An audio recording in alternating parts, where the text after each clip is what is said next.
জীববিদ্যা আর রসায়ন একে অন্যের সঙ্গে একবারে অঙ্গাঙ্গিভাবে জড়িত।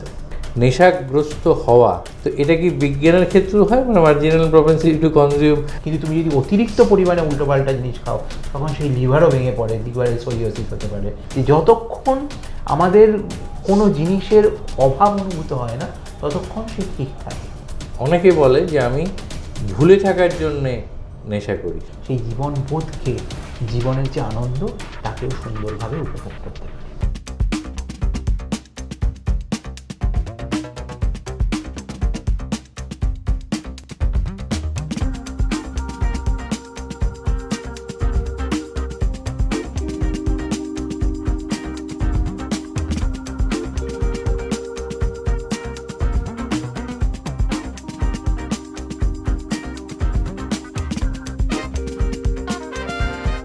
নমস্কার।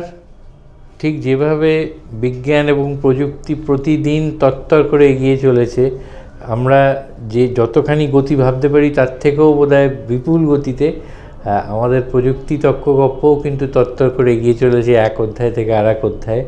সেটা সম্ভব হচ্ছে, যেটা আমি বারবার বলি, আপনাদের শুভেচ্ছা এবং উৎসাহে। তা আমরা প্রযুক্তি তক্কগপ্পের সম্পূর্ণ আর একটা নতুন এপিসোড বা অধ্যায়ে এসেছি। আমাদের সঙ্গে আছেন আইজারের বিশিষ্ট অধ্যাপক, বিশিষ্ট বিজ্ঞানী ডক্টর প্রফেসর সৌম্যজিৎ রয়। উনি আমেরিকান সোসাইটি ফর কেমিস্টের কাউন্সিল মেম্বার, ফেলো তুমিই বলে দিও তোমার, যেটা রয়্যাল সোসাইটি অফ কেমিস্ট, সেই সঙ্গে West Bengal academy of science and টেকনোলজিরও কাউন্সিল মেম্বার, তো ফেলো। ডক্টর সৌম্যজিৎ রায়কে আবার অনেক অনেক ধন্যবাদ আমাদের সঙ্গে আসার জন্য, এবং অত্যন্ত সাবলীল এবং প্রাঞ্জলভাবে বিজ্ঞান এবং প্রযুক্তির দিকগুলোকে সাধারণ লোকের কাছে উপজীব্য এবং উপভোগ্য করে তুলে ধরার জন্যে।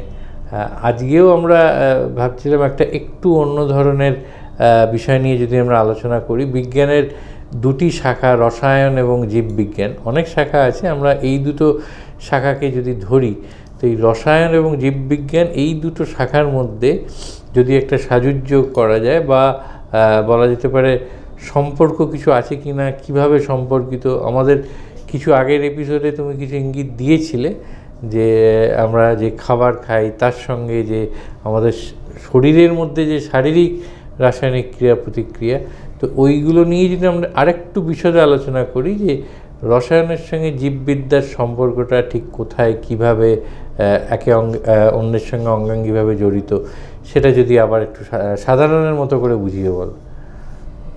ঠিক আছে ঋত্বিকদা, নমস্কার। আমরা ঋত্বিকদা যে প্রশ্নটা, সেটা ভীষণ সুন্দর একটা প্রশ্ন।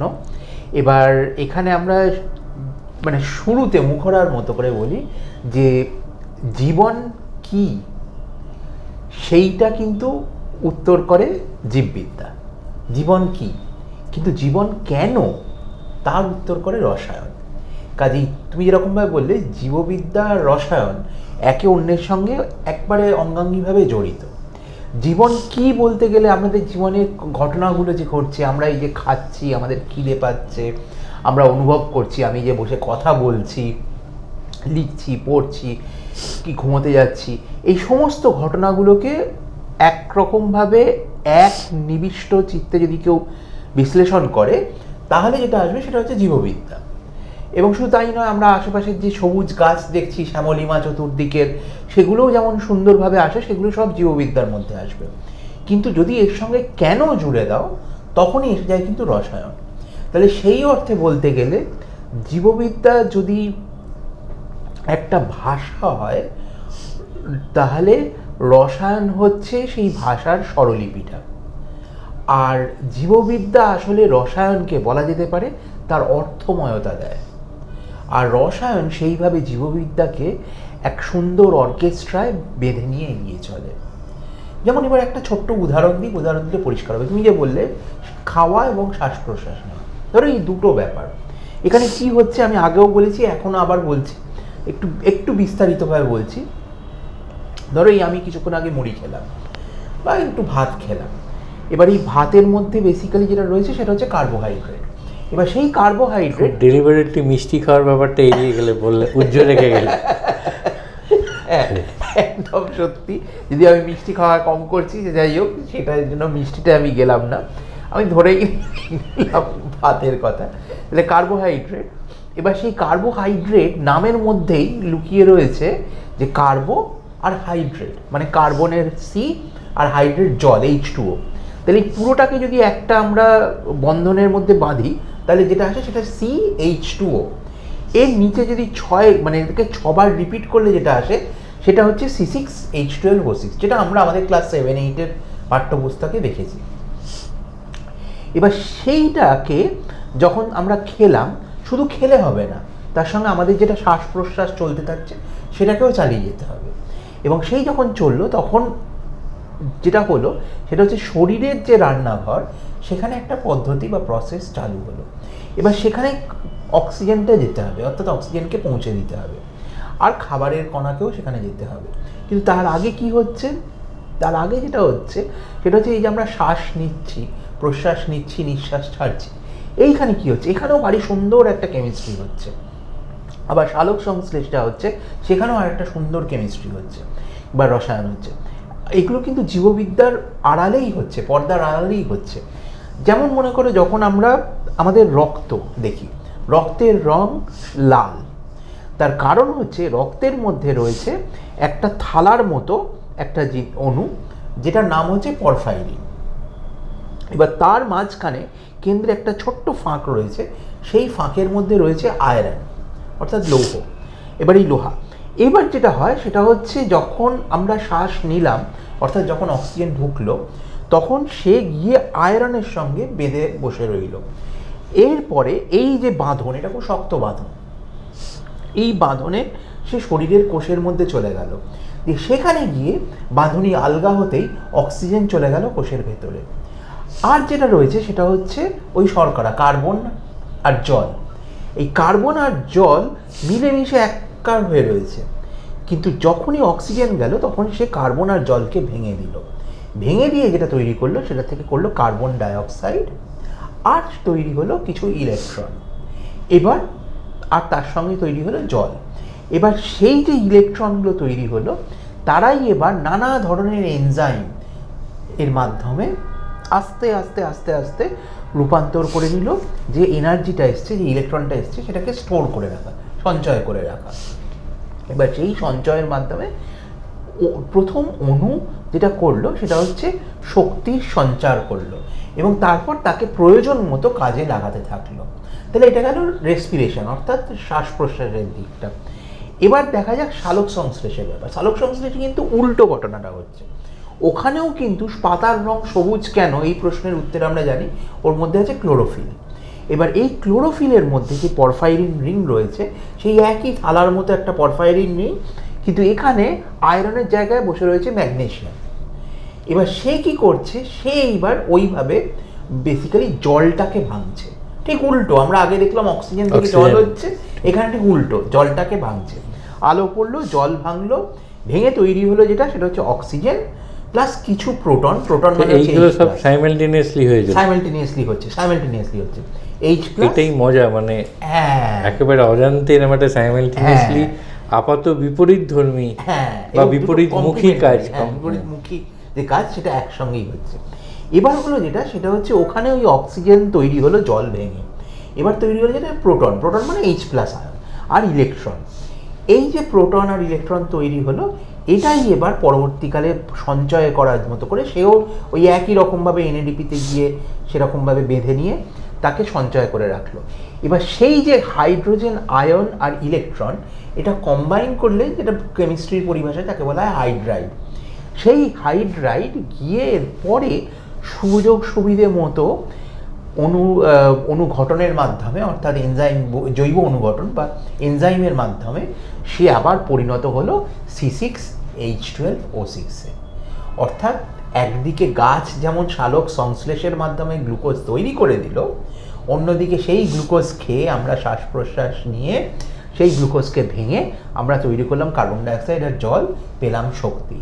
অর্থাৎ সূর্যর আলো হচ্ছে উৎস, সেখান থেকে সবুজ পাতায় এসে পড়লো আলো, জল ভাঙলো, কার্বন ডাইঅক্সাইডের সঙ্গে মিশে এনার্জি তৈরি হলো, সেই এনার্জি তৈরি হয়ে সেটা রূপান্তরিত হলো শর্করায়, অর্থাৎ C6H12O6-এ। সেই C6H12O6 যখন আমরা খেলাম, অর্থাৎ সেই কার্বোহাইড্রেট যখন আমরা খেলাম, শ্বাস প্রশ্বাসের মাধ্যমে সেটা আবার ভেঙে তৈরি হয়ে গেল কার্বন ডাইঅক্সাইড আর জল বা বাষ্প, জলীয় বাষ্প, এবং এনার্জিও তৈরি হলো। আর দুটো, তুমি যেরকম বললে, দুটো অর্কেস্ট্রার মালিকই কিন্তু দুটো পরফাইরিনি, দুটো থালার মতো হয়ে, একটা আয়রন আর একটা ম্যাগনেসিয়াম।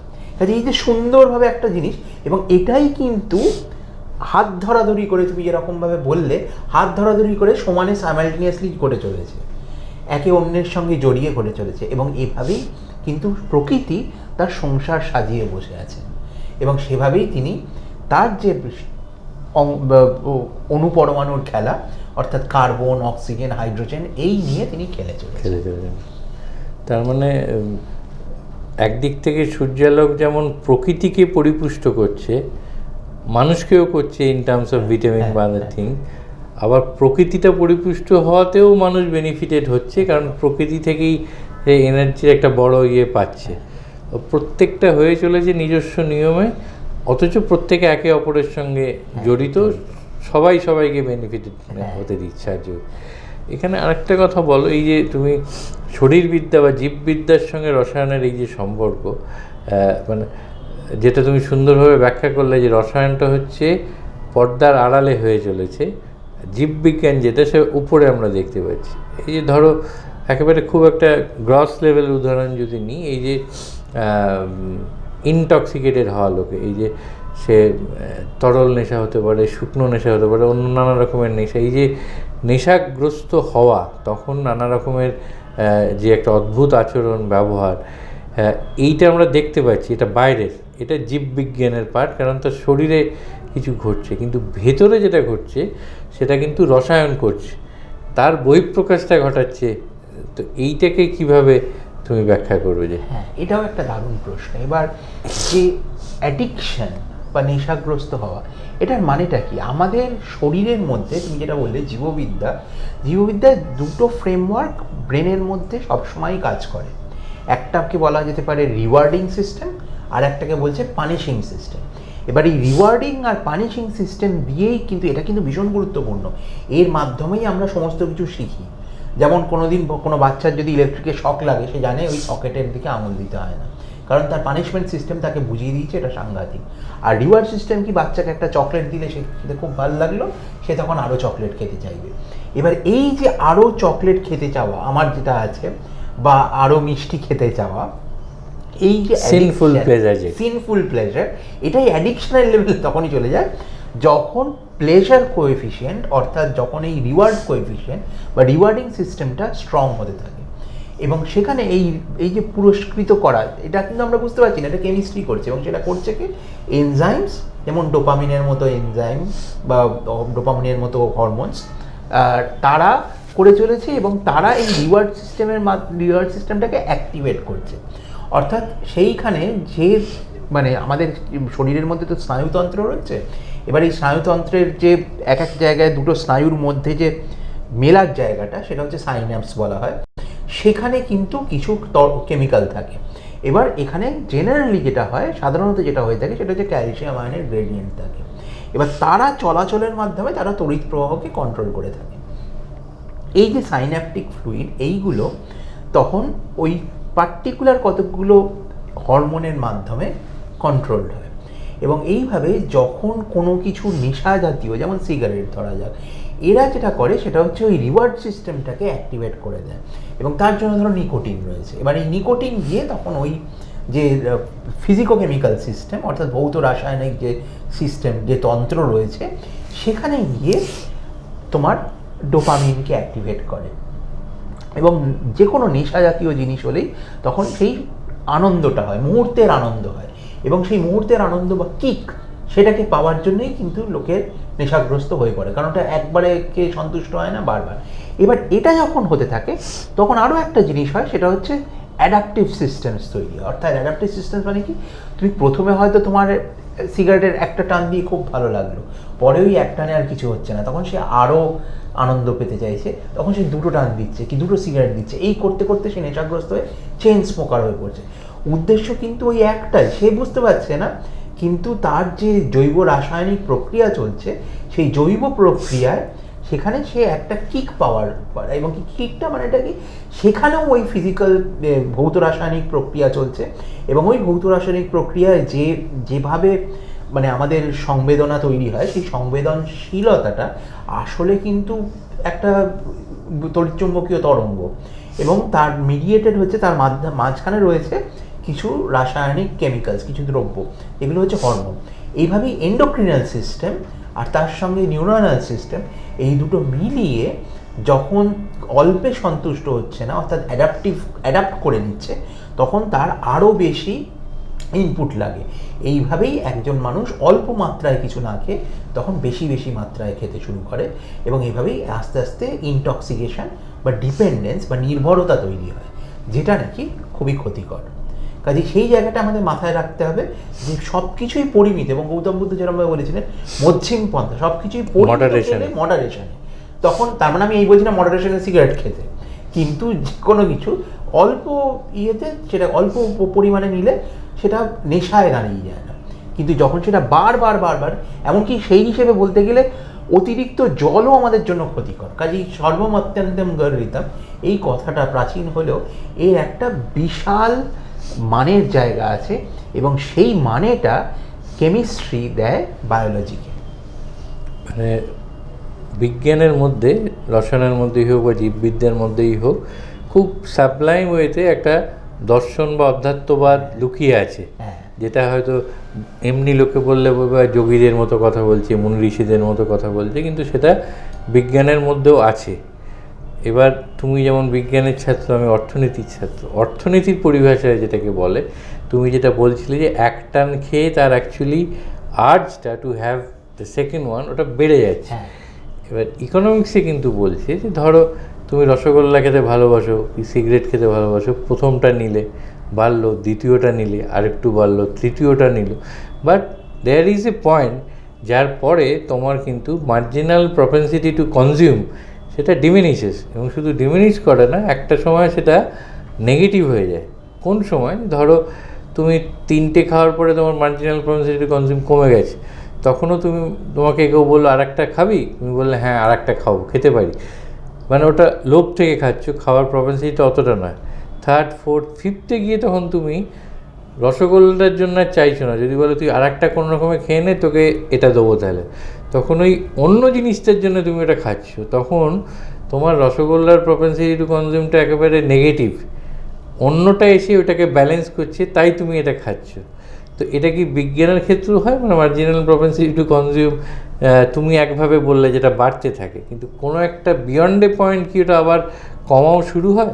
হ্যাঁ, এবার দেখো বিয়ন্ড এ পয়েন্ট যেটা হয় সেটা হচ্ছে শরীর বিদ্রোহ করে, মানে সেখানে তোমার ধরো অতিরিক্ত পরিমাণে তুমি খেয়েই চলেছো, তুমি সিগারেট মনে করো খেয়ে চলেছো, তখন যেটা হয় সেটা হচ্ছে লাংসের কাজ তো অক্সিজেনকে নিয়ে যাওয়া রক্তের মধ্যে, এবার সেখানে তখন অ্যাবনর্মাল গ্রোথ হয়, অ্যাবনর্মাল টিস্যুস গ্রোথ হয়, প্রথমে কাশি হবে, তারপর করতে লাংসটা ধরো খারাপ হয়ে যাবে, তারপর ধরো অতিরিক্ত মিষ্টি খাওয়া, মিষ্টির মেটাবলিজমে যেটা ইয়ে হয়েছে, সে বিপাকে যেটা কার্যকরী হয় সেটা হচ্ছে ইনসুলিন। এবার অতিরিক্ত যখন তুমি মিষ্টি খাচ্ছ তখন ইনসুলিন আর পারছে না, সে শর্করাকে রাখতে আর পারছে না, তখন যেটা হয় সেটা হচ্ছে সুগার বা ডায়াবেটিস, মধুমেহ রোগ ধরা পড়বে, তখন তুমি বাধ্য হয়ে খেতে পারবে না। কাজেই ওই যে সিস্টেমকে যখন অতিরিক্ত পরিমাণে আমরা পুশ করি, তখন ওই প্রপেন্সিটি টু কনজিউম সিস্টেম তখন রিভোল্ট করে, এবং সেইভাবে কিন্তু বায়োলজিক্যাল সিস্টেম তাদের নিজেদেরকে মেনটেন করে রাখে। একইভাবে লিভারকে বলা হয় সবথেকে ফরগিভিং অর্গ্যান হচ্ছে লিভার, কিন্তু তুমি যদি অতিরিক্ত পরিমাণে উল্টোপাল্টা জিনিস খাও তখন সেই লিভারও ভেঙে পড়ে, লিভারে সোরিওসিস হতে পারে, এবং লিভারে সিরোসিস হতে পারে, এবং তখন লিভারের কার্যক্ষমতা যেটা সেটা ব্যাহত হয়, তখন আবার তোমায় ডাক্তারবাবুর দ্বারস্থ হতে হবে, তখন আবার তিনি কিছু কেমিক্যাল দেন যেগুলো হচ্ছে ওষুধ, সেই খেয়ে আবার তখন তাকে সারানোর চেষ্টা করা হয়। অর্থাৎ অতিরিক্ত পরিমাণে যখন কোনো কিছু মানে চলতে যে থাকে, ভারসাম্যটা নষ্ট হলো ওটাকে আবার ফেরত আনে। ফেরত আনা। এবং সমস্ত জিনিসটাই কিন্তু আমাদের একটা জিনিস মনে রাখতে হবে, কেমিস্ট্রির পরিভাষায় বা রসায়নের পরিভাষায় আমরা হচ্ছি সবাই অ্যাওয়ে ফ্রম ইকুইলিব্রিয়াম সিস্টেম। এবার সেই অ্যাওয়ে ফ্রম ইকুইলিব্রিয়াম সিস্টেমটাকে মেনটেন করে রাখা, তার জন্যই কতকগুলো ডায়নামিক্যাল প্রসেসেস, অর্থাৎ কতকগুলো ঘটনা ঘটতে থাকে। এবার সেই যে ডায়নামিক্যাল প্রসেসেসগুলো আছে, তারাই কিন্তু ইকুইলিব্রিয়াম থেকে, ভারসাম্যের থেকে আমাদেরকে একটু দূরে সরিয়ে রাখে। তাই আমরা ততক্ষণই বেঁচে থাকি। যেই মুহূর্তে সেই ইকুইলিব্রিয়াম এসে যায়, আমাদের মৃত্যু হয়। অর্থাৎ সমস্ত সিস্টেমটাই চলছে কিন্তু সেইভাবে সুন্দর বাঁধুনিতে। কেমিক্যাল সিস্টেমসগুলো, রাসায়নিক যে তন্ত্র, সেটা কিন্তু খুব সুন্দরভাবে একে অন্যের সঙ্গে অঙ্গাঙ্গিভাবে জড়িত, এবং তাই তারা এত সুন্দরভাবে কাজ করতে পারে। কিন্তু যেই মুহূর্তে আমরা কোনো একটা উপাদান, কোনো একটা দ্রব্য, তাকে অতিরিক্ত মাত্রায় ওই রাসায়নিক তন্ত্রের মধ্যে যোগ করতে থাকি বা বিয়োগ করতে থাকি, তখনই সে ভারসাম্য হারায়। এবং এটা কিন্তু চট করে হয় না, শরীরে কোনো জিনিসই চট করে হয় না। বহু বছর, বহু মাস একটা কিছুতে আটকে থাকলে তখনই শরীর কিন্তু জানান দেয়। এবং সেই হিসেবে দেখতে গেলে আমাদের বয়স্ক হওয়ার সঙ্গে সঙ্গে সিস্টেমগুলো দুর্বল হয়ে পড়ে। এবং এই তন্ত্রটা যেহেতু দুর্বল হয়ে পড়ে, শরীরতন্ত্র দুর্বল হয়ে পড়ে, তাই 50-এর পর আমাদের একটু সাবধান হতে বলে। 50-এর পর আমাদের শরীরে নানা রকম উপদ্রব দেখা দিতে শুরু করে। এবং এই প্রসঙ্গে আমি আবারও বলবো, আগেও বলেছি, যে কৃষ্ণমূর্তির কথাটা ভীষণভাবে সুন্দর, যে যতক্ষণ আমাদের কোনো জিনিসের অভাব অনুভূত হয় না, ততক্ষণ সে ঠিক থাকে। যেই মুহূর্তে সেই অঙ্গ বা সেই প্রত্যঙ্গ তার অস্তিত্বের জানান দেয়, তখনই বুঝতে হবে যে আমাদের একটা ব্যাধি বা একটা উপসর্গ এসে দানা বেঁধেছে। কাজেই আমাদের চেষ্টা করতে হবে যাতে আমরা ওই ব্যাধি বা উপসর্গ বা যে অঙ্গ প্রত্যঙ্গ রয়েছে তাকে শ্রদ্ধা করে চলি, কেমিস্ট্রিকে, রসায়নকে শ্রদ্ধা করে চলি। তবেই আমাদের যে জীববিদ্যা, সেটা সুন্দরভাবে চলতে পারবে। যে মুহূর্তে আমরা তাকে অবজ্ঞা বা অবহেলা বা অত্যাচার করব, তখনই কিন্তু শরীর তার মতো করে, জীববিদ্যা তার মতো করে উত্তর দেবে। রসায়ন ঠিক সেই রকমভাবেই তার কাজকর্ম নিয়ে এগিয়ে যাবে। কাজেই ওষুধ আছে, উপাদান আছে, অস্ত্রোপচার আছে, সবই আছে, কিন্তু সবথেকে শ্রেষ্ঠ হচ্ছে যেটা নিয়ে আমরা এসেছি, তাকে যতটা পারি অত্যাচার না করে সুন্দরভাবে রেখে এগিয়ে নিয়ে যাওয়া। রক্ষণাবেক্ষণ যাকে বলে। হ্যাঁ, রক্ষণাবেক্ষণ। এখানে একটু ডিফার করার জায়গা আছে, যেমন তুমি বলে যতক্ষণ না জানান দিচ্ছে, কিন্তু আমরা জানি বিভিন্ন রোগের ক্ষেত্রে there is also something called asymptomatic। যেমন কোভিডের সময় আমরা দেখেছি বহু লোক অ্যাসিমটোমেটিক কোভিডে আক্রান্ত, বোঝা যাচ্ছে না, উপসর্গ নেই, তারাও বুঝতে পারছে না, বাইরের লোকে বুঝতে পারছে না, কিন্তু ভেতরে ভেতরে থাকে। এরকম অনেক রোগের ক্ষেত্রেই হয়। এটা ওয়ান থিং। সেকেন্ড থিং, তোমার যে কথাটা, তার থেকে আমি এই প্রশ্নটা না করে পাচ্ছি না, এই যে যেটা বললে যে একটা কিক পায় যারা নেশার ক্ষেত্রে। অনেকে বলে যে আমি ভুলে থাকার জন্যে নেশা করি। সেটা নানান রকমের নেশা হতে পারে, ইনটক্সিকেশন হতে পারে। সেটা কেউ বলে ভুলে থাকার জন্য, কেউ বলে আমি একটা তুরীয় মার্গে পৌঁছে যাই। এই যে তুরীয় মার্গ, মানে সে কিন্তু সত্যিই একটা অ্যাবনর্মাল স্টেটে, সেটা কেউ হয়তো বলতে পারবে কাইন্ড অফ একটা সেলেস্ট্রিয়াল, একটা স্পিরিচুয়াল প্লেনে চলে। এইটার মধ্যেও কি রসায়ন, এই যে লোকে অন্য একটা মার্গে যাচ্ছে, সেই মার্গে যাওয়াটাও কি একটা রাসায়নিক ক্রিয়া প্রতিক্রিয়া বা ভুলে থাকাটা? একদম একদম। আমি তোমার ওই কথাটার, প্রথমের কথাটার সূত্রেও একটুখানি বলতে চাই। সেটা হচ্ছে যে অ্যাসিমটোম্যাটিক যে ব্যাপারটা, অর্থাৎ কোনো কিছু চিহ্ন নেই, উপসর্গহীন যে শরীর খারাপ হওয়া, সেইটা হচ্ছে খুবই সাংঘাতিক। এবং এটা কিন্তু জীববিদ্যা এবং রসায়নের উন্নতির সঙ্গে সঙ্গে আমরা জানতে পারছি। যেমন আগেকার দিনে মনে করো ক্যান্সার হলে লোকে জানতেই পারতো না, টিউবারকুলোসিসে অল্প বয়সে লোকে মারা যেত। কিন্তু এখন সে জায়গায় আমাদের কিন্তু ডিটেকশান হয়, আমরা নির্ণয় করতে পারি, যদিও কোনো উপসর্গ নেই তবুও আমরা সেগুলো নির্ণয় করতে পারি, করে তার প্রতিষেধক আছে, তার চিকিৎসা আছে, সেগুলো দিয়ে আমরা আমাদেরকে সুস্থ করে তুলতে পারি। কাজেই হ্যাঁ, মানে অ্যাসিমটোম্যাটিক ডিজিজ যেটা, সেটা খুবই সাংঘাতিক। কিন্তু তারও রেগুলার যদি আমরা আমাদের এই যন্ত্রটাকে ঠিকঠাক পরীক্ষা নিরীক্ষা করি, অর্থাৎ রেগুলার ঠিক সময় ব্লাড টেস্ট করানো, ঠিক সময় দেখে নাও, একটা বয়সের পর, বছরে একবার করে, তখন কিন্তু সেই অ্যাসিমটোম্যাটিক ডিজিজ যেটা আছে, সেটাও কিন্তু রসায়নের হাত ধরে, আবার ব্লাড টেস্ট তো আর কিছু না, রসায়ন, ব্লাড টেস্টের হাত ধরে, রসায়নের হাত ধরে, কি ইমেজিংয়ের হাত ধরে আমরা কিন্তু সেটাকে নির্ণয় করতে পারি, নির্ধারণ করতে পারি এবং তার প্রতিকারও করতে পারি। এবার আসছি তোমার দ্বিতীয় প্রসঙ্গে, যে তুরীয় মার্গের যে ব্যাপারটা বললে তুমি।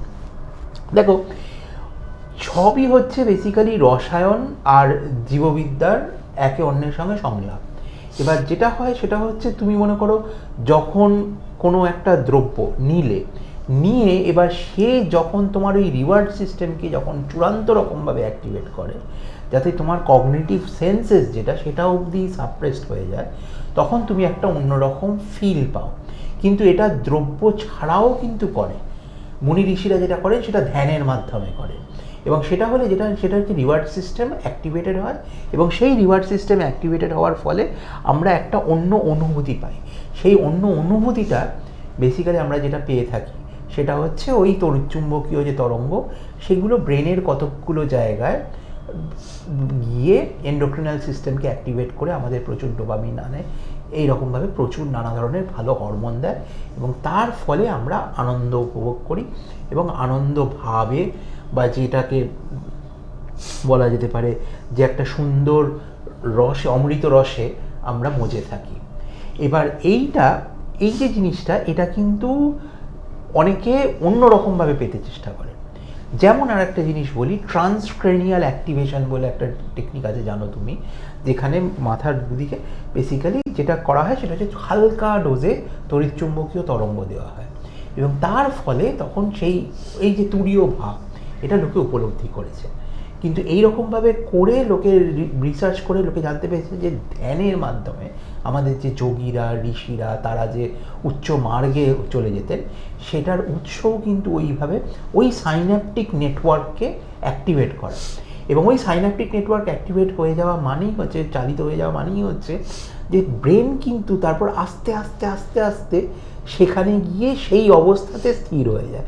অর্থাৎ আরেকটু গুছিয়ে বলি ব্যাপারটা, প্রথম দিন হাঁটতে তোমার ইচ্ছে করলো না, দ্বিতীয় দিন তুমি হাঁটলে তোমার একটুখানি কম ইচ্ছে করলো, তুমি হাঁটলে, তৃতীয় দিন করলে, এইভাবে তুমি যদি ঘন্টার পর ঘন্টা হেঁটে যাও, প্রত্যেক দিন তুমি না হেঁটে পারবে না। এটাকে বলা হয় নিউরোপ্লাস্টিসিটি। এবং এই যে নিউরোপ্লাস্টিসিটি, তার মধ্যেও কিন্তু ওই জৈবিক পদার্থ বা রাসায়নিক পদার্থ, রাসায়নিক নানা রকমের এনজাইম, হরমোন এবং ইলেকট্রোকেমিক্যাল ব্যালেন্স সেটা চলতে থাকে। এইভাবে নিউরোপ্লাস্টিসিটির মাধ্যমে কিন্তু আমরা খুব সহজে একটা জিনিসকে আয়ত্তও করতে পারি, এবং এটার মাধ্যমেই কিন্তু আবার লার্নিংও জড়িয়ে আছে, অর্থাৎ শেখাটা সেটাও কিন্তু সেভাবে জড়িয়ে আছে। আবার অন্যদিকে কেউ যদি এটাকে সস্তায় পেতে চায়, অর্থাৎ আমি ধ্যান না করে আমি সস্তায় পেতে, তখন তারা সাবস্ট্যান্স অর্থাৎ দ্রব্য নেয়, এবং সেটাই হচ্ছে ড্রাগস মানে তো ওষুধ, কিন্তু এটাই হচ্ছে ড্রাগস। এবার সেগুলো ধরো তোমার যেগুলো আছে, লাইসার্জিক অ্যাসিড, ডাইথেনামাইড, এরকম ধরনের এলএসডি বা এরকম ধরনের যে উইডস যেগুলো, সেগুলো তখন গিয়ে ডাইরেক্টলি তোমার এন্ডোক্রিনাল সিস্টেমকে গিয়ে কিক করে, এবং তখন তুমি ওই রকম অবস্থায় পৌঁছে যাও, এবং সেটা কিন্তু তখন শরীরের জন্য ক্ষতিকর, কারণ এটা বাইরে থেকে তুমি প্রয়োগ করছো, এবং শরীর কিন্তু তাকে তখন ঠিক জায়গায় বা নর্মালাইজ করার চেষ্টা করছে। এবং শরীরকে যদি তুমি কষ্ট দাও, এভাবে কিন্তু তুমি শরীরকেই কষ্ট দিচ্ছ, শরীর কিন্তু ছেড়ে কথা বলবে না, তখন শরীরও যেটা প্রতিক্রিয়া স্বরূপ তার ওপর কাজ করবে। এবং এর ফলে যেটা হবে সেটা হচ্ছে, তুমি একের পর এক ধরো কেউ নিতে থাকলো, এরকমভাবে ড্রাগ নিতে থাকলো, এক সময় গিয়ে ড্রাগ ওভারডোজে তার মৃত্যু হয়, অর্থাৎ সিস্টেম সেখানে পরাস্ত হয়। কাজেই ইউংয়ের একটা কথা আছে, ওই সাইকোলজিস্ট ইউংয়ের একটা কথা আছে যে মনের যে ব্যাধি তাকে আমরা দুভাবে চিকিৎসা করতে পারি। এক হচ্ছে কথার মাধ্যমে, অর্থাৎ কাউন্সেলিংয়ের মাধ্যমে, সেটা দিয়ে তোমার তড়িৎচুম্বকীয় যে তরঙ্গ আছে সেগুলোকে তুমি ঠিকভাবে প্রবাহিত করতে পারলে।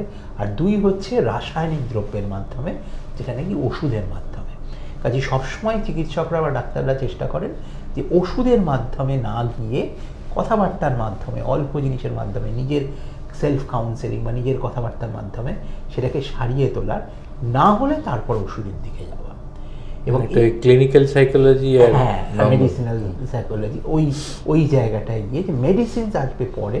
এবং সেই জন্য ধরো বিধান রায়ের মতো ডাক্তার যারা ছিলেন, তারা কিন্তু খুব অল্প ওষুধে তখন চিকিৎসা করার চেষ্টা করতেন। যারা ক্লিনিশিয়ান আগেকার দিনের, তারা কিন্তু এই চট করে ওষুধ দেখে রোগীকে দেখে রোগ নির্ধারণ করে নির্ণয় করে তারপর সেই রকমভাবে যতটা পারা যায় ততটাই সুন্দরভাবে তার চিকিৎসা লাইফস্টাইলের মাধ্যমে, তার চিকিৎসা খাওয়া দাওয়ার মাধ্যমে চিকিৎসা করার চেষ্টা করতেন। এবং এই প্রসঙ্গে আমি চাইনিজ একটা আঙ্গিক না টেনে পারছি না, সেটা হচ্ছে চাইনিজ ট্র্যাডিশনাল মেডিসিনে ওর খাবারকে ধরা হয় ওষুধ। কাজে আমরা কি খাচ্ছি সেটাই কিন্তু আমরা আমাদের সিস্টেমকে ফিট করছি, সেই কেমিক্যালগুলোই আমরা আমাদের সিস্টেমকে ফিট করছি।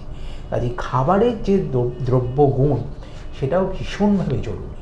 এবং আবারও বল যে সবসময় একটা পরিমিত পরিমাপের মধ্যে থেকে আমরা যদি আমাদের তন্ত্রকে, আমাদের শরীরের যে তন্ত্র সেই শরীরতন্ত্রকে রক্ষা করি, সেও আমাদেরকে ভালোভাবে রক্ষা করবে।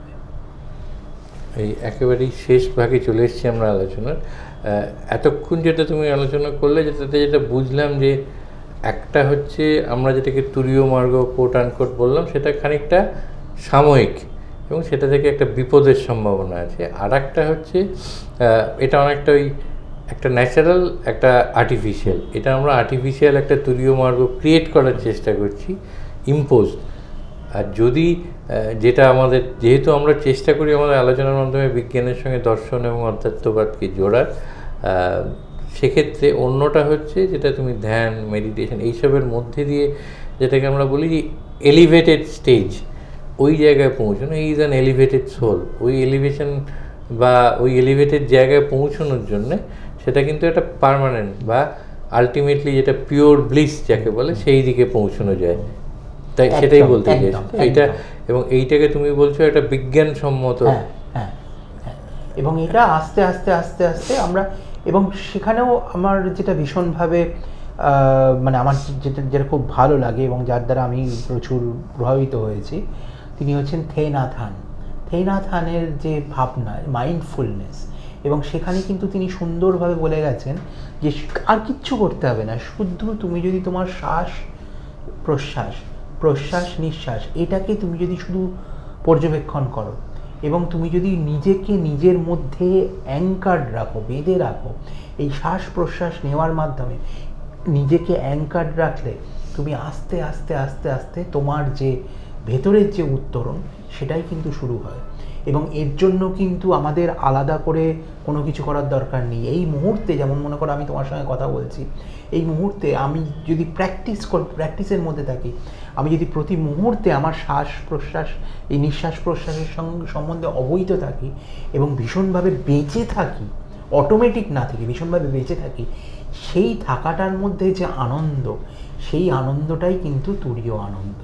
এবং এটাই কিন্তু ধ্যান এবং এটাই হচ্ছে মেডিটেশন।